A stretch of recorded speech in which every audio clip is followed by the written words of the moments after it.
Hello everybody and welcome back. So as you can see, I've got some pretty exciting news to share. Today in the Women's World Cup semi-final, India chased down a record total to qualify for the final in India and beat Australia, who have basically gone undefeated in women's cricket for a long time now. So Australia posted 338 runs from their 50 overs, which many would say was a very decent total and would take a lot for India to chase down, and they did. Jemima Reeves hit a brilliant 100, Harmanpreet Kaur hit 50, and then others chipped in around them. So they won by 5 wickets with 9 balls to spare, seeing them through to a final against South Africa on home soil. So yeah, that's pretty exciting. Anyway, now on to the main event of the video, which is going to be what 11 will Australia line up with in Perth. So, the bowling, I'm going to start the bowling of Australia today because that's probably the simplest section. So, Perth will see Pat Cummins ruled out. He's got a back injury, he's coming back off that, and while he has recently started bowling again, he will not be fit in time for Perth. The second test at the Gabba will likely be his return, hopefully. So, Mitchell Starc will almost certainly lead the attack. Australia's strike bowler recently passed 400 wickets in Test cricket, being a star bowler in all 3 formats for them over the past few years. Has quit T20 cricket recently to prioritise the longer 2 formats of the game, and he's going to be very key for Australia because he can just swing that ball up front, takes wickets, and he can make the old ball do some things as well, and lightning quick as well, so just not a guy you want to face. Then taking the new ball with him will be Josh Hazlewood. Very tall, 90 miles an hour, line and length, bang it in, hit the deck. He's going to seam it both ways, probably swing it a little bit with the new ball, just so hard to get away. Like just that channel length outside off stump. If they're going to hit him off his line, it's going to be hard for him to get back, but I think the challenge is for England to take him down, because if they let him get into his stride, they won't be getting him away. Scott Boland, very similar bowl to Hazlewood, possibly slightly slower, but again, very accurate, bit of seam and swing, demolished England in his first Test match, in 2022 in Australia. Has been in and out of the side since, basically plays whenever one of the main 3 of Starc, Hazlewood and Cummins isn't fit. Or in the case of the West Indies tour earlier this year, when they felt they could do without a spinner. So I think Australia will go with the spinner, particularly in Pat Cummins' absence. Nathan Lyon will be the spinner. There's not much to say about him, he's just brilliant. Just my memory, he's got over 500 Test wickets. Insane player, really good. And has built an incredible career as an off-spinner in Australia. So that just gives you an idea of how good he is, that he's sustained a career over more than a decade playing a lot of his cricket in Australia. So on to the middle order, which is fairly settled. Steve Smith, what needs it? Australia's best batsman in a long time. Insanely good. Scores runs all around the ground. And he's just a brilliant captain as well.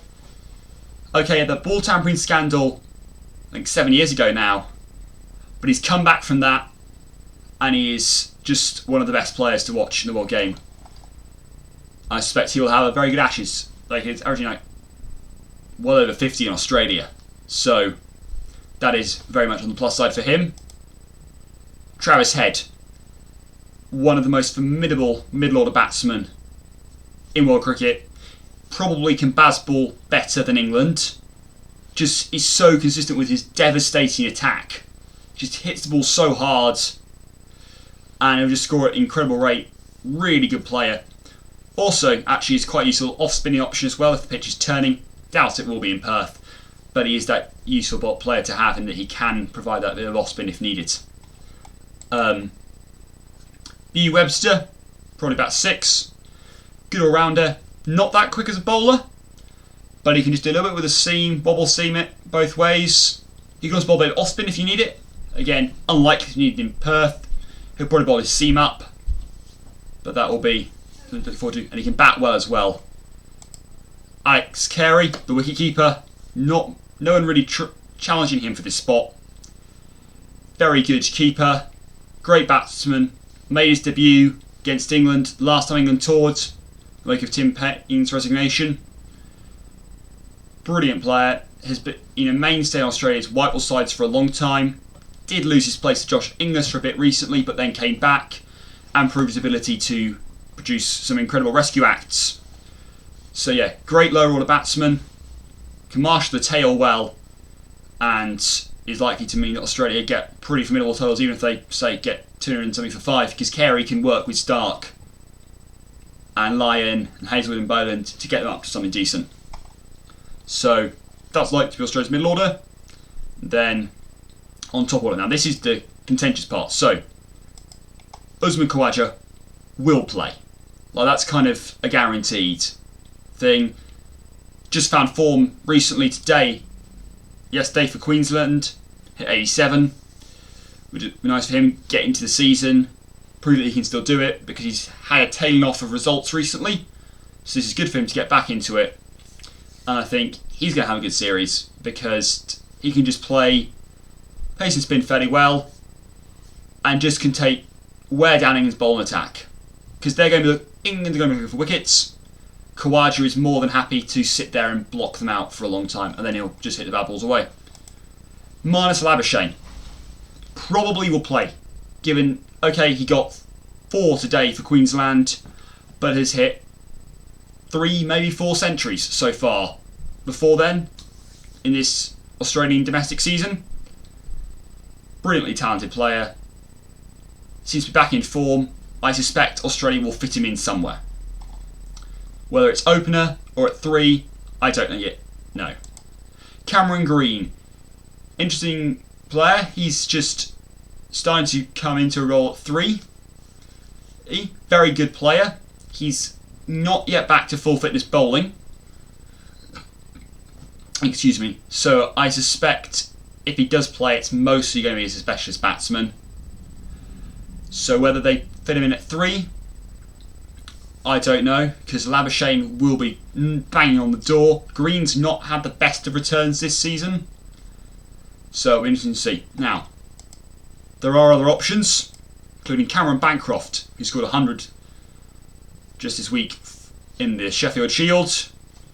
Good player, has played for Australia in the past, not done so well, but he might be an option given they're not yet sure who'll open with Khawaja. There's Matt Renshaw, Khawaja's opening partner at Queensland. Very good player. Yeah. Top quality opening batsman. Came onto the scene a while back for Australia. Did well. Dropped out. Started off tailing away.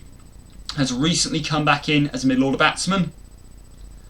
And I think could perhaps come back in Test side as an opener. That is, moved back up to the opening spot. Particularly given he's got a role in the ODIs against India recently, he might be up for something. Then there's also Jake Weatherald, who's been scoring runs for Tasmania this season and hasn't got a test cap yet, but is someone who, if they were to call him to make their debut, might be an option. Also, just want to give a mention to Nathan McSweeney, who has scored 100 this week in the Sheffield Shield, and might just be pushing for another go at the top of the Australian order. I don't know. We'll see. He might not get picked given his struggles against India, but that was against Jasprit Bumrah, so it'll be interesting to see what they do.